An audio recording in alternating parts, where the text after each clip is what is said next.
Oh, kalau lu mau jadi entrepreneur, lu itu kayak driving a car. You have a destination. Bayangin duitnya itu cuman bensinnya. Kalau lu driving a car, tujuan lu bukan ngumpulin bensin sebanyak-banyaknya dong. Tapi ketujuan lu kemana? Kalau gue tipe yang kalau gue beli has a personal value, ada attachmentnya sama gue. Gue juga ngelihat jam tangan yang memang luxury itu kind of like an investment juga kan.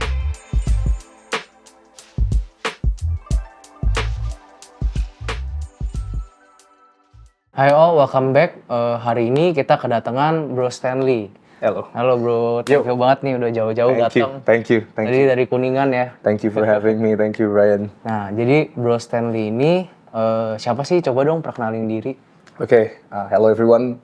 My name is Stanley Sebastian. Can call me Stanley for short. Gue co-founder dan CEO dari Sevenpreneur sekarang. Jadi Sevenpreneur itu sebenarnya apa sih bro? Sevenpreneur itu kita create as a one-stop ecosystem for entrepreneur. Jadi lu mau mulai belajar, lu mau mulai building businesses, gedein bisnisnya dan juga connect everyone bisa dari situ gitu.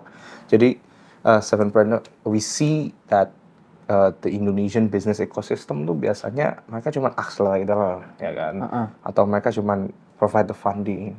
Nah kita itu lihat, oh kok nggak linear, semuanya kok nggak ada jadi satu. And we create the whole ecosystem. Nah sebenarnya more than that, Sevenpreneur sendiri itu is a holding. Jadi kan kita mau jadi one stop ekosistemnya entrepreneur nih. Jadi di bawahnya Sevenpreneur ada consultingnya, ada advisornya buat fundraising, ada agency-nya, ada cyber security company, sama ada law firm buat litigasi bisnis. Jadi basically kayak Sevenpreneur itu sesuatu yang membantu para pelaku-pelaku bisnis di Indonesia untuk berkembang lebih cepat dan mungkin menjadi lebih besar gitu. Yes, correct. Istilahnya gitu ya. Makanya namanya Sevenpreneur, entrepreneur. Kenapa namanya bisa Sevenpreneur bro? Wah itu kayak actually people always think that ada tujuh naga atau something. Actually it's not that. It's only me and Raymond waktu itu yang bikin, cuman berdua. Tapi the name Seven itu derives from the 7 steps or 7 blueprint yang kita bikin. Kita trademark this. Kalau tahu dulu, Bro Brian belajar apa kuliahnya? Business. Finance. Ever heard business model canvas atau BMC? Yeah. Now we create exactly like that, one form like a BMC, tapi itu 7 steps, dan we think that it's more holistic dan lebih gampang untuk dipakai buat entrepreneur pemula. Karena every steps itu mulai dari pertama is the founders foundation-nya, mengenal diri sendiri lebih, what's their passion, industrinya apa. Kedua itu finding the issue, how to innovate. Ketiga itu while we building the solution, kita mau research and validate. Keempat lebih ke bikin produknya atau service-nya. 5 sales marketing-nya. 6 itu finance and operations. Dan yang terakhir adalah strategi untuk growth-nya. Keren bro. Kira-kira kayak gitu. Apa sih yang bikin lu kayak awalnya, we need to create Sevenpreneur gitu? Oke. Gue dulu tuh lama di luar. Gue di Singapura dulu. Gue dulu management consultant di sana. Kan ya udah, it's a high paid professional lah di situ. Selalu gue thinking, gue mau jadi entrepreneur sih one day. Gue mau pulang ke Indonesia, I want to make an impact yang bisa everlasting, bisa ada terus nih, bisa impacting lots of people. Awalnya gue pulang nih ke Indonesia, gue jadi konsultannya tapi buat Pak Presiden sama menteri. Jadi awalnya gue join itu karena ada G20 itu. G20-nya Indonesia akhir 2022 itu kan. Then I met Raymond, ternyata bisa nih kita bikin something yang lebih ke ekosistemnya bisnis. Karena kunci dari success of business, the key success factors of business itu ya itu aja, gitu. Dan gue di sini sebelumnya di Singapura kan udah ya well established lah, udah enak lah, nyaman lah. Before kan lu di Singapura udah ada job yang very well paid, yang udah kayak very stable kayak. Maksudnya kayak keren banget kok bisa sampai gue mau balik ke Indonesia mau start a business kayak. Apa yang bikin lu kayak gue harus lakuin ini gitu. Oke. Gue bukan orang susah, tapi gue mau susah untuk bantuin orang susah. Itu quote yang gue dear to my heart. Ketika lu nanya itu, gue mau pulang, gue mau bikin something new, dan memang ultimate goal gue adalah being an entrepreneur. Dan by being an entrepreneur, paling gampang di mana sih ya? Paling gampang adalah at our home country sendiri di Indonesia. Makanya I go back with one statement in mind, gue harus jadi entrepreneur kalau gue di Indonesia. Gitu sih. Terus berarti pas lu balik Indonesia kan lu kan jadi advisor buat para kementerian-kementerian gitu ya. I mean how can you get to that way gitu? Memang waktu itu laki gue di reach out sama recruiternya. Jadi I was working under Tony Blair. Dia tuh dulu ex prime ministernya UK tahun 98 sampai 2008. Nah memang they're looking for high level management consultant atau strategy consultant yang bakalan bantui the new office di Indonesia. Gitu. Karena Tony Blair ini dekat sama Pak Jokowi. Dia di point jadi special advisor-nya IKN. Jadi dari situ kita bisa lihat ya kayak sebenarnya connection kayak networking is very important ya. It is. As of now, walaupun gue nggak full time di sana, tapi gue masih di timnya Dewan Pakar for Next Administration nih. I see. Jadi memang karena network itu bukan berarti kalau lu udah nggak kerja di situ, you don't have any connections there of. Iya. Terus kan gitu kan, masih bisa di maintain and can be something new lah. So basically selain Sevenpreneur, apa aja sih yang lo lakuin sehari-hari? Do you have hobbies atau kayak? Gue sih lagi sibuk siapin blueprintnya Indonesia ya, 5 tahun ke depan under the next administration. Terus gue hobi main sport sih, lagi into paddle banget. Yang tenis tapi kayak dipantulin gitu. Yes, mini tennis. Jadi paddle tuh kayak combinationnya tenis, squash, sama table tennis at the same time. Karena it's all about placement gitu. Lagi into paddle, badminton gue main, tenis juga, basket, bola, almost everything except golf. Tapi golf lagi belajar lah, tuntutan industri kayaknya. Justru kan dari kita ngelakuin sports kita bisa kenal sama orang baru, bisa masuk ke komunitas yang baru, orang sana sini kan jadi ada orang yang bilang kan your network is your net worth gitu. Gue agree sih sama itu. Jadi I do think that net worth as your net worth itu 5 orang terdekat lu itu kan gambarin diri lu kayak gimana sih. Jadi at least kalau as an entrepreneur kan mau dikesuaikan by entrepreneur juga, atau at least some people with an entrepreneurial mindset. Itu yang I agree with your statement. Nah bro, lu kan tadi katanya kan lu ada ngebantu government buat shape kayak Indonesia ke depannya gimana, itu dalam bentuk gimana sih? Maksudnya blueprintnya itu apa sih gitu? Macam-macam sih blueprintnya. Gue banyak hands-on di digital government, investment, sama juga sustainability. Jadi carbon capture, carbon trading gitu. Tapi main gue adalah di digital sih.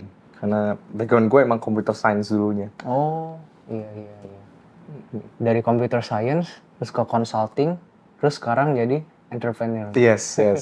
Gue sih punya mindset di hidup itu, I want to try it all dulu. Sampai akhirnya gue nemu, this is what I really want, this is my purpose in life, this is what I'm passionate in, gitu. Gue dulu cobain, kalau dulu zaman gue magang ya, gue dulu cobain intern di corporate, di startup, di consulting, di government, public space, private space, anything sih Pak. Asal gue bisa belajar di situ.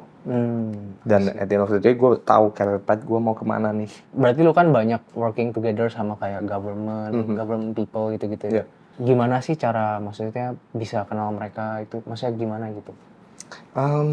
Mostly kita bakalan came up with our credibility dulu ya.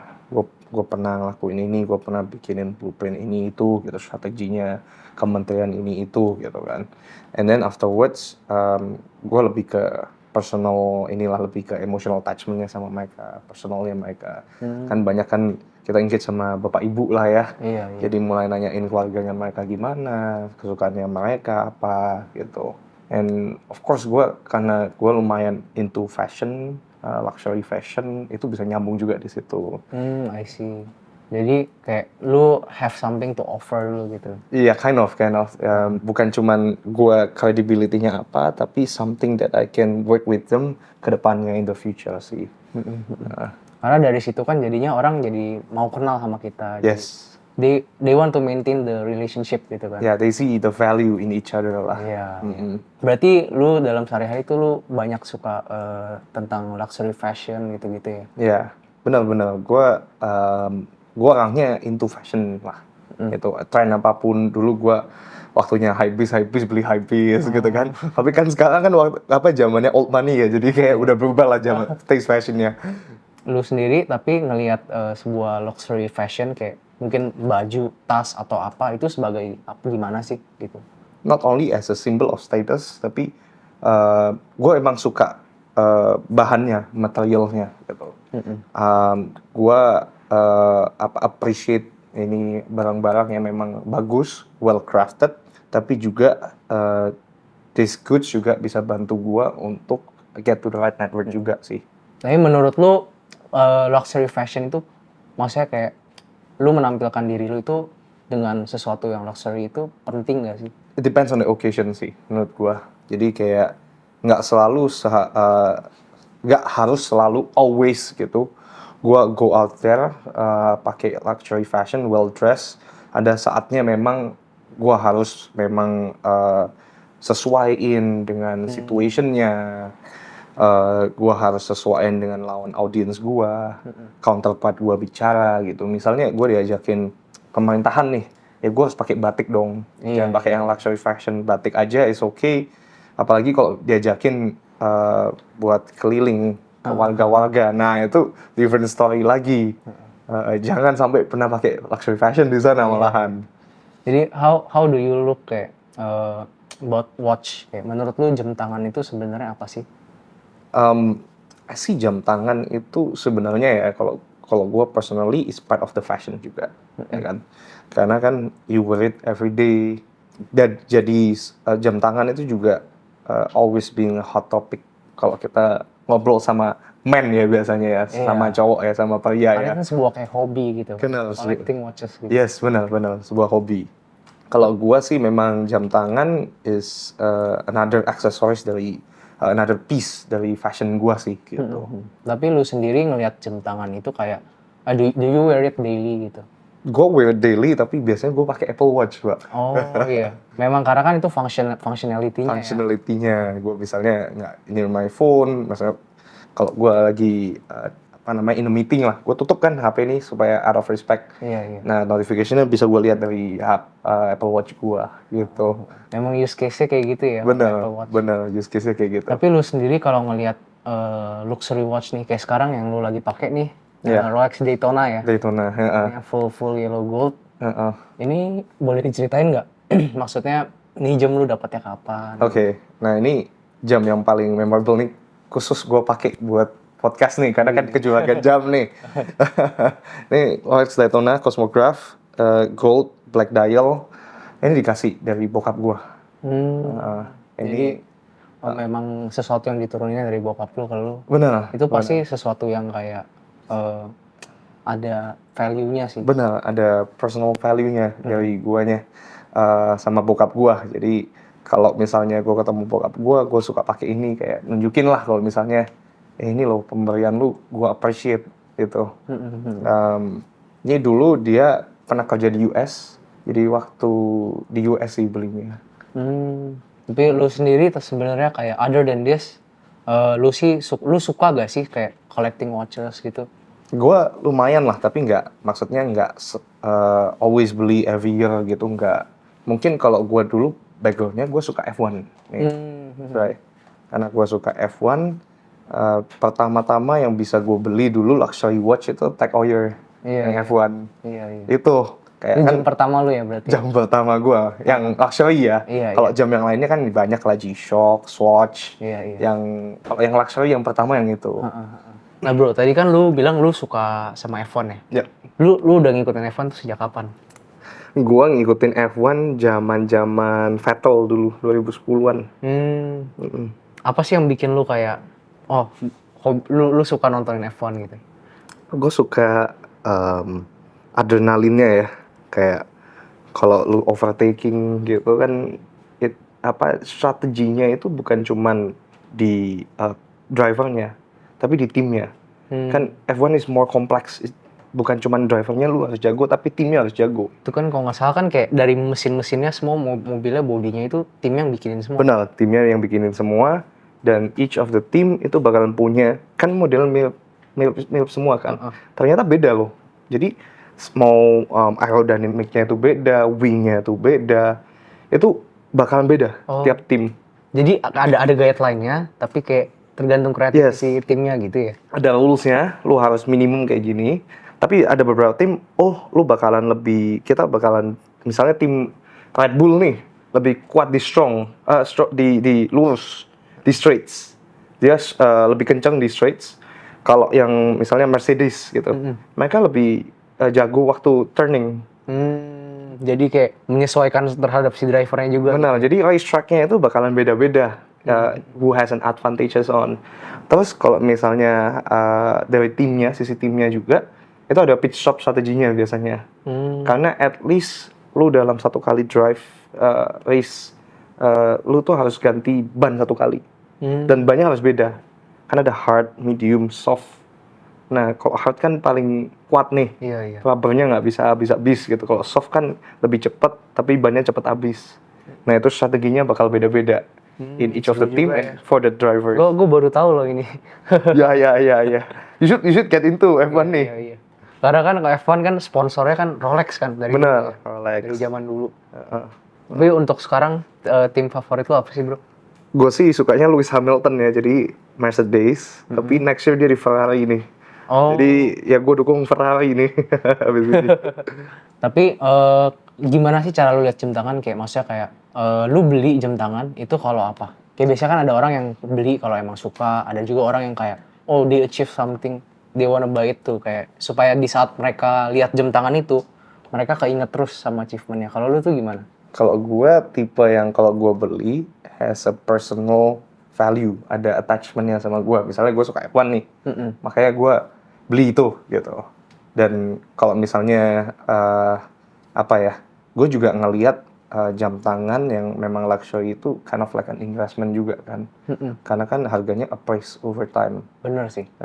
Jadi ya mungkin at certain times kalau misalnya ada personal achievement bisa di-convert to jam tangan. Memang juga. Kayak ya sebenarnya nggak bisa dibilang jam tangan investment sih, cuman lebih kayak ya itu retain value-nya aja retain gitu. Value. Yes. Karena kan kalau naik bonus lah. Yeah. Biasanya sih ya semua barang luxury ya kalau ekonomi bagus ya pasti makin mahal. Exactly. Berarti kayak gitu. Agree. Karena kan makin banyak orang kaya gitu. Yes, kan? Yes, benar. Nah, kan gue udah tahu nih jam pertama lu, terus jam yang sekarang lu pakai. Sekarang gue pengen tahu nih, jam idaman lu tuh apa sih sebenarnya? Nah, karena gue suka F1, most of the F1 drivers tuh pada pakai Richard Mille sih. LM sih. Iya. Tipe apa yang lu paling suka? Yang bagus ya, ini sebenarnya musuhnya dulu timnya Lewis Hamilton tapi jadi musuhnya sekarang. LM yang McLaren. Oh, yang warna oranye. Yang warna oranye itu, itu keren banget sih. Cocok buat, maksudnya everyday lu pakai casually, tapi in certain occasion juga people will know that is. I mean kan kalau jam tangan yang harganya udah miliaran kan nggak mungkin lu pakai tiap hari kan. Benar, setuju. Itu lebih ke buat certain occasion emang lu ketemu orang yang kayak supaya anggapan kayak selevel gitu. Yes. Tapi lu sendiri menurut lu kapan lu mau bakal beli jam tangan ini nih? Yes. Waktu rezeki datang lah. Waktu rezeki datang.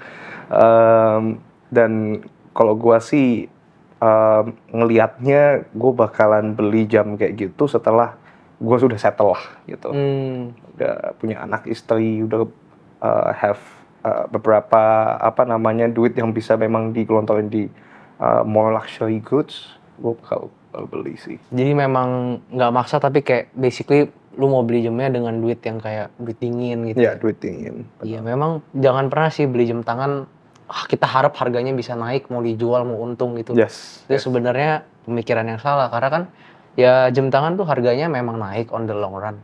Tapi kayak short term, sometimes you need money, ya you need to sell it fast kan. Yep. Otomatis kalau lu mesti jual cepet, udah pasti ya terimanya rendah gitu. Setuju. Jam tangan ya kayak investasi, instrumen investasi. Jadi always pakai uang dingin sih. Gue setuju sama itu.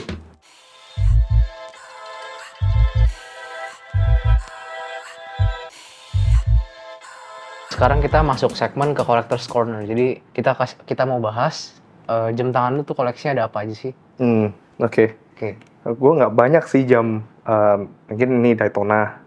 Terus tadi Tag Heuer. Sama gue kalau luxury punya satu lagi Cartier baru beli. Oh iya, yang Cartier model apa tuh? Santos. Itu emang bagus sih. Bagus itu. Gue beli waktu di Europe, jadi lebih murah lah gitu. Waktu holiday ke sana. Yang luxury itu sih, yang lainnya itu as I mentioned Apple Watch. Itu for day to day. Tapi sehari-hari pakainya Apple Watch. Sehari-hari pakai Apple Watch. Pakai Apple Watch. Terus paling G-Shock gitu. Iya. Swatch. Tapi dari koleksi lu, dari semua, yang paling lu suka itu yang mana sih? Yang ini sih, yang lagi gue pakai. Yang dari bokap lu ya? Karena dari bokap gue. Iya. Memang nggak ada yang bisa gantiin sih ya? Benar. Kalau dari bokap sendiri nggak ada yang bisa gantiin sih. Nah, apakah mungkin your dad itu punya influence on how you see watches? Maksudnya kan di zaman dulu, bokap lu bisa beli sebuah Daytona itu kan kayak something yang wow gitu kan. My dad memang yang kenalin gue ke watches lah. Dari sini kan. Ya mungkin ada watches yang sebelumnya yang bukan luxury dikasih lah sama dia. Akhirnya sampai yang dikasih yang inilah yang dia dulu punya, yang favorite dia lah gitu.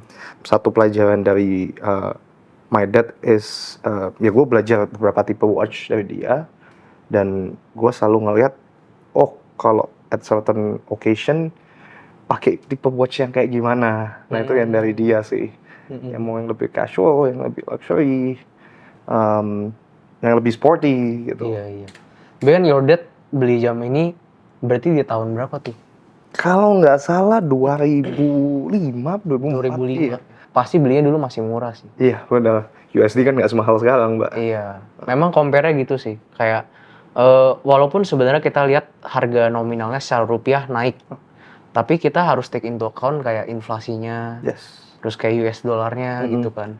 Kadang orang pikir untung, tapi sebenarnya nggak untung banget, kayak ya sekedar sewa pakai lah gitu, nggak rugi tapi. Benar. Currency exchange-nya sih yang paling penting. Itu yang paling ngaruh sih harga jam tangan. Exactly. Basically kalau US dollar lagi mahal, jam tangan pasti makin mahal. Yes, agree. Oke bro, sekarang kita masuk ke segmen mini games. Langsung aja kita main rapid fire questions. Alright. Jadi bro jawab sesuai pertanyaan yang bakal gue bacain. Oke. Kalau lu gak jadi entrepreneur, lu bakal kerja sebagai? Gue management consultant, atau paling enggak mungkin staff sus kementerian sih. Oke, hal paling seru untuk menjadi entrepreneur itu adalah? Risiko yang lu ambil. Jadi lu selain dapetin risiko, tapi di opportunity buat network gitu. Bukan, jadi kalau gue lihat entrepreneurship itu, lu bukannya ngalahin satu sama lain, tapi gimana caranya lu kolaborasi sesama entrepreneur. Buku yang mengubah hidup lu adalah? How to Win Friends and Influence People sih. Itu one of my favorite book. Sama Atomic Habits. Itu juga really life changing sih menurut gue. Kalau lu cuman boleh pakai 1 jam seumur hidup lu akan pakai? Gue mungkin antara jawab ini atau Apple Watch sih, karena usability-nya. Tapi mungkin ini, Daytona, karena dari bokap gue. Best advice yang lu pernah dapat dalam hidup lu adalah? Gue sih kalau misalnya lihat dari ini, waktu gue interact sama Sir Tony Blair waktu itu. Waktu kita ketemu, ngobrol, dan dia tahu gue mau jadi entrepreneur, waktu itu dia ngomong, professionals and managers get shit done. Tapi gimana caranya kalau lu entrepreneurs, itu bukan lu get shit done, tapi lu managing people below you to automatically create a system and get the shit done. Itu yang beda. Kalau lu jadi manager, ya udah lu manage just the people, tapi lu di entrepreneurship lu create a system. Keren sih bro.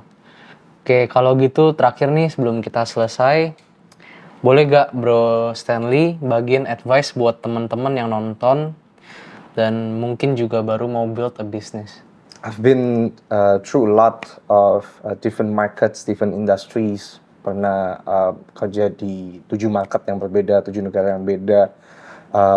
been through different scale and sizes of business. Kemarin sempat juga di MAS itu kita bantu fundraising tuh. Karena sebenarnya dia punya ide untuk bikin yang cabang SCBD-nya itu. Lu kesana kan kemarin? Iya. Dari main Dota, Pak. Ada temennya di finance world ngomongin, ya lu fundraising aja gitu. Kalau misalnya lu mau less risky gitu. Akhirnya datang ke Sevenpreneur, kita bantuin gitu. Tapi by being an entrepreneur itself is a life-changing journey gitu. Kalau lu ngomongin entrepreneurship itu lonely dan juga susah. Jangan pernah mikirin, oh gue mau financial freedom, time freedom buat jadi entrepreneur. Tapi lebih kepada, oh kalau lu mau jadi entrepreneur, lu itu kayak driving a car. You have a destination. Bayangin duitnya itu cuman bensinnya. Kalau lu driving a car, tujuan lu bukan ngumpulin bensin sebanyak-banyaknya dong. Tapi ketujuan lu kemana. That's your purpose in life. Karena at the end of the day, sebagai seorang entrepreneur, bisnis yang paling bagus adalah bisnis yang bisa adhere to yourself. Yang bisa lu eksekusi besok hari. Dan bukan cuma bisnis yang lu bikin proposalnya. Gitu sih. Oke bro, mantap. Thank you ya udah datang bro. Thank you Brian for having me.